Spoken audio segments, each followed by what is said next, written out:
Welcome back to Into the Pine. I'm Trent Walker. This is Austin Rose, and we're here to break down the buying process of skis. And what we mean by that is more what's the best ski for you, what kind of style is going to be good for you, and then what ski is going to match that style. So let's jump in. All right, let's do it. Awesome. So let's start with the variety of skis, right? Let's start with your front side to your groomer, and then hit just the big notes in between. Right. Yeah, definitely. So when we're talking skis, obviously we have like tons of different categories. Most of your website stores are going to break them down into really 4 different categories. You can get a little bit bigger when you start talking about certain on-piste skis, which are groomer skis that you can divvy out into race styles and whatnot. However, most of those are going to be pretty obvious, right? And they even have race categories. But what we're really looking at are going to be your more on-groom skis. We have a few over on the right side here. They're going to be a little bit more of a parabolic shape, smaller underfoot.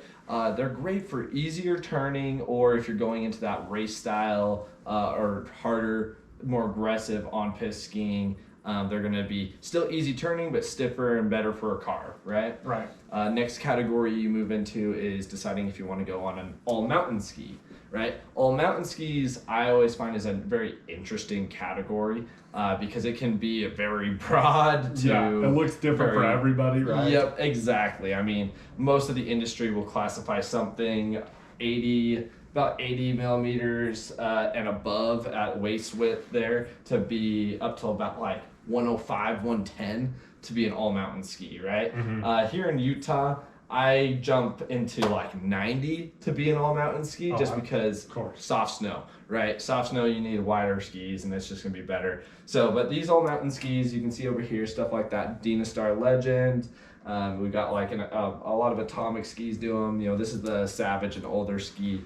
However, their current lines, what's their the Maverick and the Maven. Mavericks, the Mavens, classic all-mountain ski, built basically to give you on-piste performance and off the groom slope, right? Be able to do a little bit of everything. So break down that word. What is on-piste versus what is off-piste? Yeah, so literally it's a word that basically describes groomers. We use groomers on-piste to be same thing, interchangeably for the most part, right? So it means you're getting off of the smooth, groomed snow, the stuff that's going to be your classic runs that are designed on the map, and you're going off stuff a little bit more to the side. You're hitting terrain that is a little bit more, you have to maneuver around it a little bit. Yeah, and it's unkept. Exactly. Right, yeah. Yeah. Okay. Usually that consists of trees. If you're skiing in Europe, that could be like glacier area. Right. I mean, even like crud, snow, just getting off the what you said, unkept, ungroomed. So, right. So other than that, though, you got 2 more categories, which are going to be your freestyle skis. And we're getting into what they have now is like they have freestyle, and then they have one that's slightly tweaked. That's like a different category of freestyle. And then we have our powder skis. So be kind of your 4 basics for those that are just getting into skiing to understand. So yeah. So with that, what does your on-piste ski, or like if I went to a ski shop today and I rented a ski, what are they most likely going to give me, and what does that ski have to offer? Yeah, it's a great question. So we have 2 on-piste skis for you here. The first one is going to be this Volkl ski, and then I've got a K2. The K2 ski that we have over here is going to be more similar to what you're going to get in a rental, right? This K2 is about, I believe this one is 80 millimeters underfoot, right? You're going to see anything from 70 to 80 millimeters, sometimes 82 on a rental ski. That's going to be your standard rental fleet, right? What you're going to notice in these skis is you're going to have generic camber in the ski right there, directly underfoot. And generally a little bit of early rise rocker in the tip. When you flex that camber, usually lets that tip just take off just a little bit, right? You'll see a lot more on the snow. What you're getting is a ski that's designed to help you turn, right? It's designed to get you up so you're having a great time no matter what your skill level is. Right. It's not going to be something that is going to allow you to push the ski very hard. You usually have softer materials, a little bit stiffer underfoot so that you can grab a good edge hold, but make those light, easy turns. Yeah, and usually it'll lock you into that turn because there's a little more camber to it than a freestyle ski. Exactly. So that, I mean, great option for those that are just getting into skiing or those that have been doing it casually for several years, right? I mean, you can ride a ski like this. You can ride any of these skis for a lifetime, really. Right. Just depends on where you want to go with your skiing style. But going to be a great enjoyment all day on the mountain, right? When I'm selling to a customer, another point there would be what do I want if I'm going to buy a ski like this? Generally, same thing. Somebody that's skiing light, casually, not looking to get probably more than 10 days on the mountain, to be honest with you. Just because that once you're doing at least 10 days a season, you're going to develop enough skill that you're going to actually want to level up. You're going to want to explore the mountain a little more, where this likes to cruise those groomed runs and take it a little bit more mellow. Yeah. Could be following the kids. Mom or dad wants to follow the kids for a day. Right. You know, it's something easy to turn. You're taking an easy day. Good for the collection. Okay. Right. Sick. Yeah. All right. So what do you got there? How does that compare? Yeah. So this here we have an older Volkl RTM. Volkl. This line has been in Volkl for years, and they just reclassed it as the Deacon. Now this one I brought over is actually an older rental ski that was used as like a demo fleet rental, right? So this was one that you could literally walk into the shop anywhere and find available for rent. Right. Now with this one, same style. We still have those parabolic shapes, a little wider in the tip, a little bit wider in the tail, and smaller underfoot, right? This one's an 81 millimeter, so actually very similar to that size, but this one's going to be slightly more aggressive. This is going to be to the skier that knows they love skiing on that easy ski and they want to keep skiing that, but they want something that they can be a little bit more aggressive on. They can push the envelope a little better. Exactly. Yep. So it's going to have steel running through the ski. It's going to be a little bit heavier. It's got the full sidewalls on these skis, right? What we usually see are we have an ABS sidewall, right? And then we have a cap sidewalls on a lot of skis. And with this one, you have that full ABS sidewall running through the ski. You actually have a little bit of cap up here due to a specific design that Volkl's done on this ski, right? That's going to allow it to stop sharper. It's going to be more power, more energy being able to put through the sidewall into the edge. So it just is a lot more maneuverable, controlled, and fun. Yeah. So this would be the step up from the last one we looked at. Yes. So then let's get into more of the all mountain category. You know, I want to start exploring a little bit more. What do those skis look like? Right.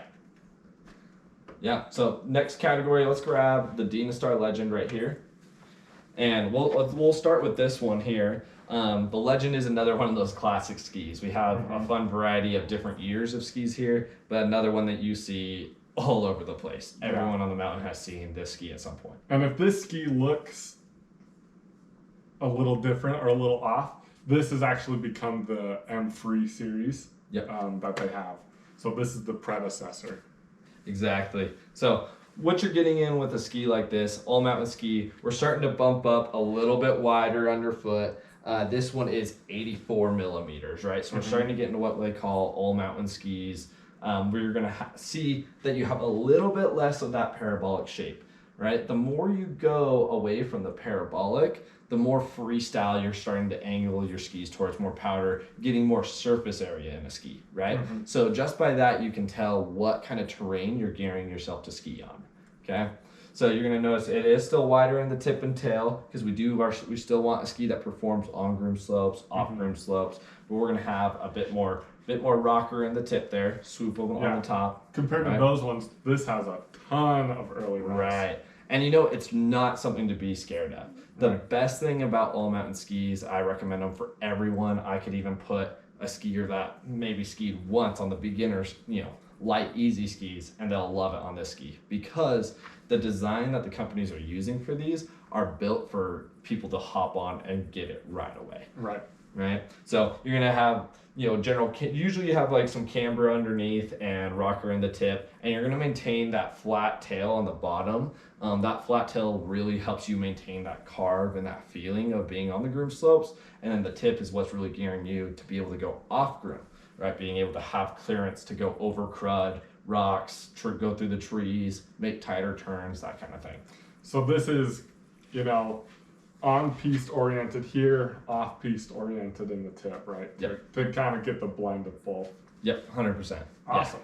All right, tell us a little bit about this one and what that shape consists of. Yeah, so Atomic Savage TI, awesome ski. Again, this is another older one, but you're gonna see models like this everywhere you go, right? Some of the current skis you're gonna compare to something like this would be like the K2 Mindbenders, right? We already talked about Atomic's Maverick and Maven series that are just like this. Or I'm not sure if we brought that up or not, but what you're going to get from a ski like this, going a little bit wider, we're pushing into the 90 millimeter range underfoot, right? So same deal, wider we're going to gain a little more control off the groom slopes. That is the name of the game when you're talking about looking at skis, right? Width is the first question you're going to be asked from a ski salesman, right?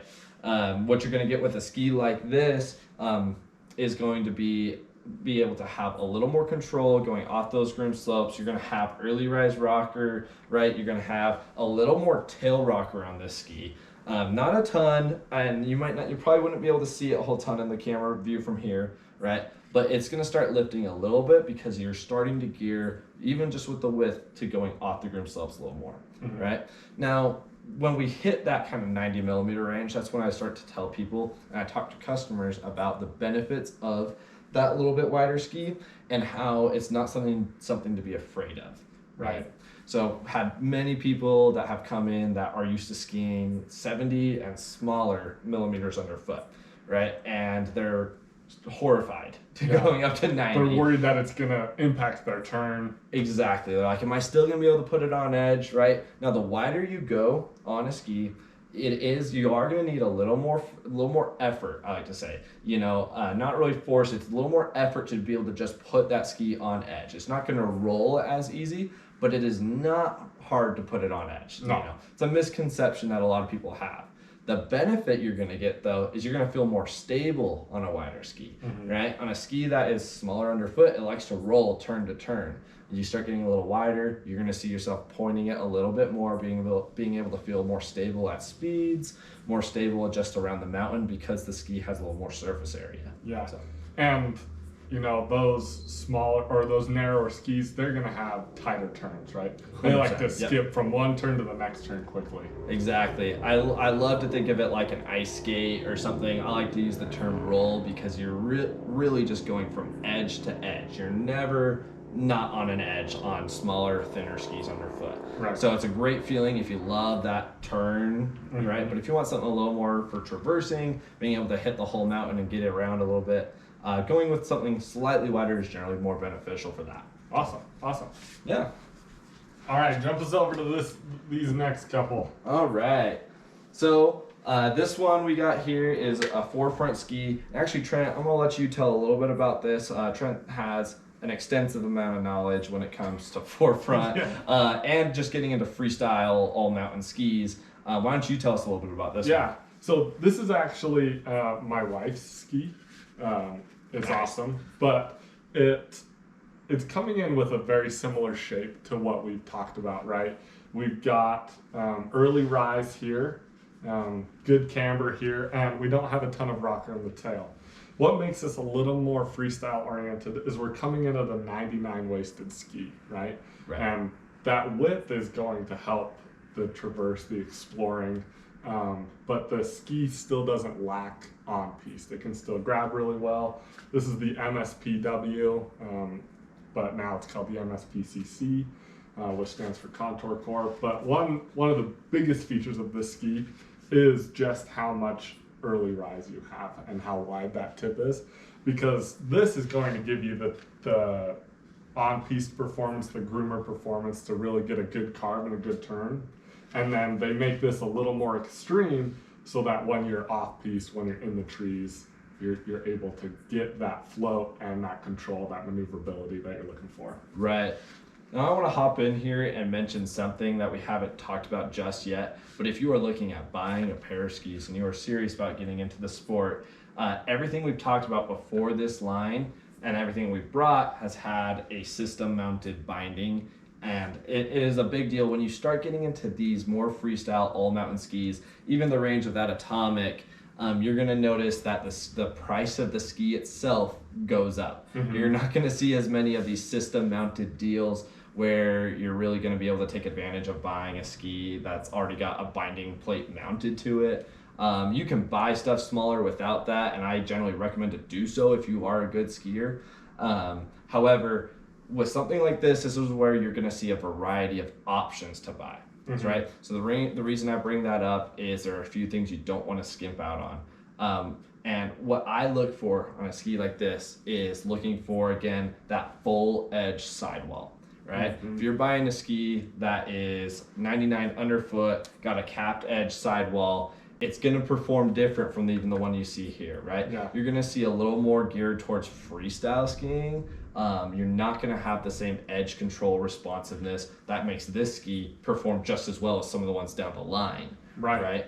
That's absolutely right. And one thing I also want to touch on is system bindings versus, like if you're buying a ski and you find a used one and it's got a system binding on it, it's not a bad binding. It doesn't make the ski less.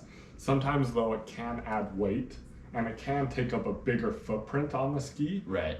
Not allowing it to flex the way the ski might be intended to. Yep. And we're going to have a whole video that you guys can take a look at in our blogs about bindings and system bindings and how they match to skis. And for this one, we're going to be more going over this buying process of what to look for, specifically in ski design, really. Yeah. But awesome. Yeah. Okay, let's move up to the next one. Okay, so this one here, got another forefront ski. This is going to be the forefront Gaucho, right? Modern skis, some modern skis that Forefront's put out. They don't quite have a shape like this anymore. Maybe the Switch, or the Switch is they used to have the Vandal, but the Switch has taken over the Vandal spot. Those are a little more park oriented, where this Forefront ski would be more all mountain, much more freestyle oriented. Right. So just so you guys have a few options when you're looking at stuff, if you like the style of this ski, right? With the Forefront that we're getting into here, you're going to notice we've moved up the line from groomer on-piste skiing up to all mountain style skis. Once you hit that all mountain, really it's hard. It's funny, a lot of the skis above it still kind of classify in there, but we start moving into a more freestyle range, right? And by freestyle, it means we're moving into something that is going to be geared more towards being off the groom slope, right? You still got to be able to ski on it if you want to get back on the lift, so they're not going to screw you over, right? But it is meant for going off groom slopes a little bit more. Right. Right. And so this is coming into the 102, so it's wider than what we've looked at. Yep. And then you've got a twin tip on this guy. Exactly. Now this one you're going to be able to see for sure. If I lift this ski up, just be careful with my background there, you should be able to see we do have a lift on the tails on the bottom there, which we refer to as twin tip or rocker. Now, couple terms there as you're getting into freestyle skis, you'll almost always see some sort of tail rocker on your ski, right? Whether that's going to be just a small 20% degree or 10% or something, up to what we call a true twin tip ski, right? True twin tip meaning you're going to match the front exactly to the bottom, right? Now, freestyle skis, true twin tips are in their own class. You've got their own design for skiing. When you're looking at a freestyle ski, you want that tail rocker because it's going to help lift the tails up for making a little more buttery turns, right? And then when I say buttery, I mean you're going to be coming to more of a side stop a little bit quicker. I like to think of it as like a slush turn. Instead of carving, you're going to kind of slush through and push the snow down a little bit quicker on its side so you can pivot. And that's going to be crucial when you get into non-groomed skiing, going through the trees, going through powder. You have to have that if you want to have a good time going through those, really. Well, and really what you're saying is this is going to have less effective edge as a ski like this in the same size. And that edge, the more you have of it, the easier it is to really pull off that carve you're talking about the more stopping power you have too. Exactly. Yep. It makes it so it's just a little bit quicker, more maneuverable in those situations. Yeah. Right. So awesome ski. You're gonna go from here. We're really talking freestyle skis from anywhere between 95 millimeters up to I'd say 110. Yeah. Right. Mhm. Maybe even 115 in some cases. Mhm. You know, Salomon put out their new QST blank, which is like Oh, a 112? yeah, Yeah. 112 underfoot, and that thing carves like better than their 106 does as far as like maneuverability in their turn. And Right. that thing is awesome. It's So, insane. Yep. Okay, so let's move on. Before we move on Oh, to powder skis, no, you can put that one away. One ski that we don't have up here, but deserves a mention, would be like a park ski. Yeah, Right? for sure. And that goes into the true twin that Austin was talking about. But usually park skis, depending on the skier, they can be as narrow as some of these ones, but they have a shape like the Gaucho. Yep. I love that you bring that up too. You know, we have a lot of people, a lot of skiers and fans that ask about true twin tip skis. I mean, especially when you're talking about kids getting into their teenager years, you know, that is the talk in the ski industry is I want a twin tip ski, Yeah. right? And you're like, well, what is that really? And that true twin tip has a lot of benefits. We generally mention it in park because of its ability to ski the same way backwards as you do forwards. Now, if you're doing any sort of tricks that are going to land backwards 180s or anything that you're going to just end up going that direction and learning how to mount your binding appropriately for that, that is crucial. But it is also very beneficial for freestyle skiing, downhill skiing. It can be a lot of fun, not a necessity to have a true twin tip in a Yeah. freestyle downhill ski. Yeah, but there is like skis that have a twin tip are traditionally more forgiving Yep. than skis that have a flat tail. 100%. Awesome. Well, let's hop into our powder ski here. Trent, I want to have you tell us a little bit about the Atomic Bent Chetler. Trent is an avid skier of this ski. Yes. And we'll sell it to anyone and everyone that has a pair of legs. I love this ski. And the reason I do is because of, you know, just how approachable it can be. And what I mean by that is anyone who's looking for a good powder ski can get on this ski and have an enjoyable time. Yep. And the reason that is because this ski, it's a 120 underfoot. So that's the widest of anything we've got here. It's a Yep. true powder ski. That's a lot of surface area to help you float. But then as you turn on it and see its profile, you've got loads of rocker. Right. And all that's going to do for you is keep you up in anything soft. Right. This ski is also pretty lightweight. And so in this powder, it's able to be really nimble, really maneuverable, easy to pivot and turn.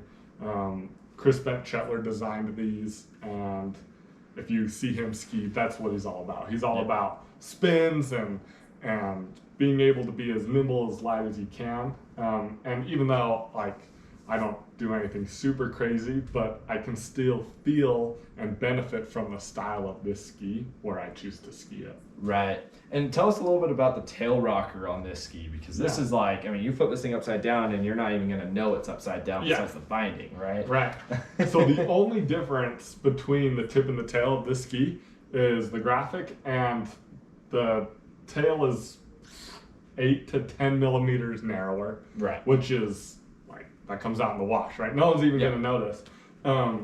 But it's got 30% rocker, 40% camber, and then 30% rocker again. And so it's very Country jumping around a little more just because you don't have the same base underneath you. right, exactly. But phenomenal skis. So now that we've broken out, you know, these different styles, here you can set Yeah. that back over there. Really, we want you guys to be able to feel comfortable analyzing and looking at skis for yourself.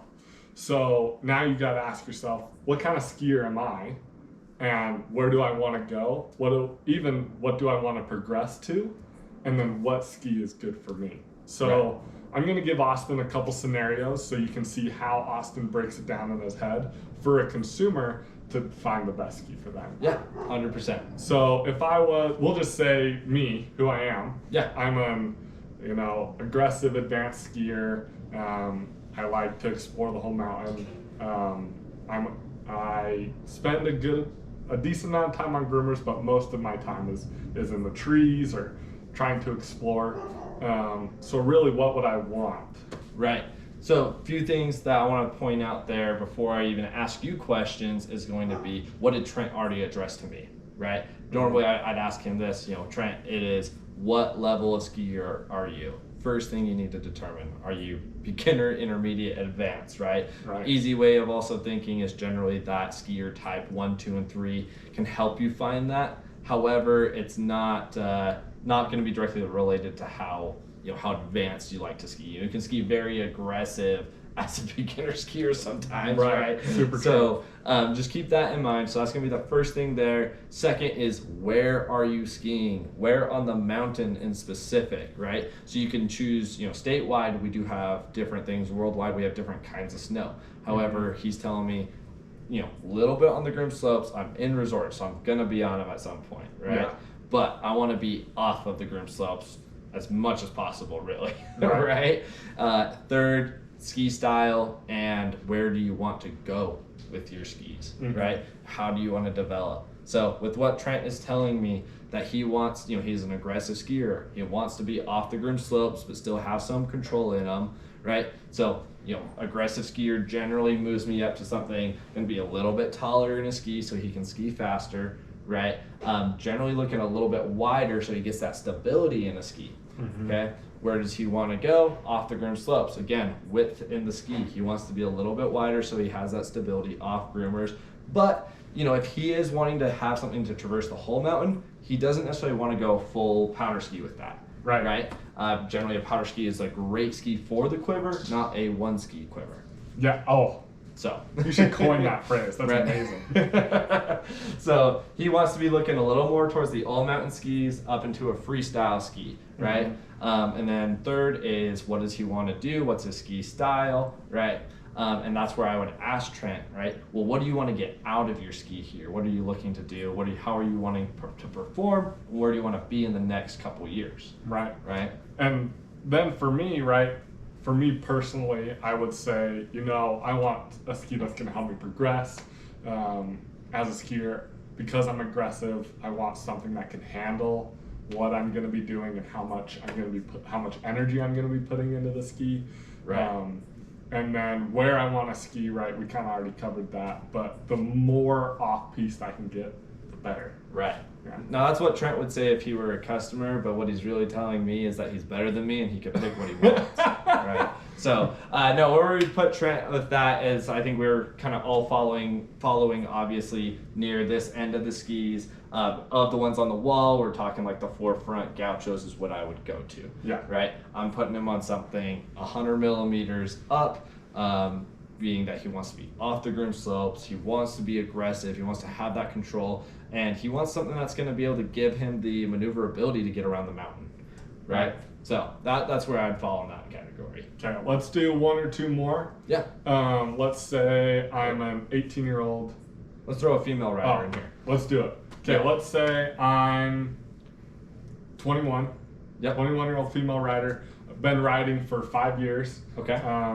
I want something that is more I prefer to stay on the groomed trails.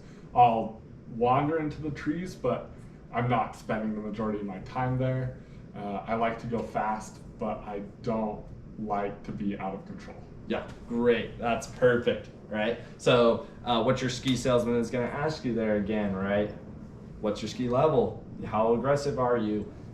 How good are you in a way, right? Second, where are you skiing? And third, what's the ski style you have and that you want? And Trent nailed all three of those for me for this situation, right? So 21-year-old female rider, right? We have two female skis on the wall right here. But what we're talking about there, been riding for about 5 years, right? So I'd say, okay, so you've been telling me you've been riding on the Groom Slopes and you're starting to get into the trees a little bit, and it sounds like you're looking for something to help you give a little more control, have more fun in those trees. You can feel confident, have a great time out there, right? Does that sound about right? Yeah. I don't plan on doing a lot of exploration, but when I do, I want that sink. want that that ability to go around the mountain. Yeah, for sure. exactly. Right. So with this, what we're talking about is I'm going to be generally going a little more towards my right side of the wall here if I'm facing you. We're talking stuff that's a little more geared towards being able to be in control on piece that's going to be able to hit the entire mountain, right? So specifically, I'm talking all mountain skis. Yeah. Right? So now with female riders, we haven't spent a whole time talking about it yet, but you're going to notice that the width of skis change on what your options are out there. You can still get the whole array of 70 up to 120, 125.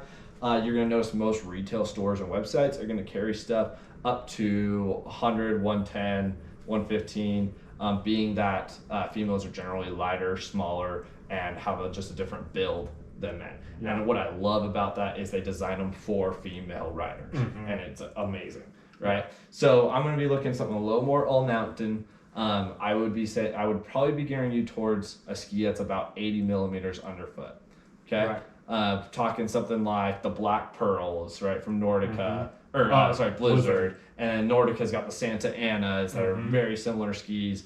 That's going to be an awesome one that you can have a great time skiing on the groomed slopes. You can be more aggressive, and you have that ability to go off and adventure out a little bit, get adventurous, and it's not going to bite you. It's going to be a lot of fun. Yeah, right? Totally. So that was perfect. Awesome. All right. Well, last one, we'll break down, let's say I'm 17, right? And I've been skiing for 4 years, since I was 13. I wouldn't say I'm an expert, but I ski faster than my friends, and I would say that I'm aggressive. Okay.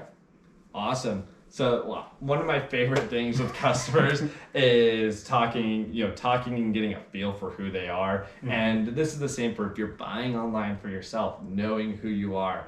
I have sold to many people that are in high school, college, and I know one of the big things that they want is a ski that looks good. Right? Totally. And it is a debate in the industry whether that's valid to go for. And I say 100%. You need a ski that's going to back you up, but you still got to like what you're buying. You are a consumer, right? So with this skier here, he considers himself more aggressive. He's been skiing for 4 years, knowing that he may not be the most aggressive skier, but with him and his friends, he is pushing the limits a little bit more, right? And then on there, we're talking someone that can hit really the whole mountain, right? He wants to be able to let the ski take him where he wants to go and progress with it, okay? So we're going to go, again, straight from those extremes of straight groomer, straight powder skis. Going to narrow it down to that middle section, something a little more freestyle to all mountain skiing, right? Now, that's going to depend on where the skier is,